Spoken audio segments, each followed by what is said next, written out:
Generation ఎలా ఉన్నాడంటే పిల్లలకి పేరెంట్స్ బరువైపోతున్నారు. ఆ పేరెంట్స్ చూడడానికి ఎంతో బాధపడుతున్నారు. అందరూ ఒక విషయం మర్చిపోతున్నారు. మనకి కొడుకులు పుట్టిన పిల్లలు ఉంటారు కదా, మనము ముసలవుతాం కదా, మన పిల్లలు మనకు అలా చూస్తే ఇప్పుడు మన పేరెంట్స్ మనం ఎంత బాధ పెట్టామో తెలుస్తాయి.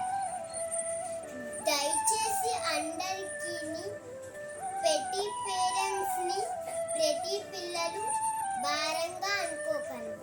వాళ్ళు మీ నుంచి ఏం ఆశిస్తారు? ఒక పూట భోజనమే కదా.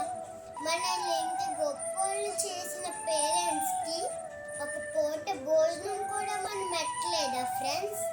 ప్రతి పేరెంట్స్ని ప్రతి పిల్లలు దయచేసి బాగా చూడండి ఫ్రెండ్స్.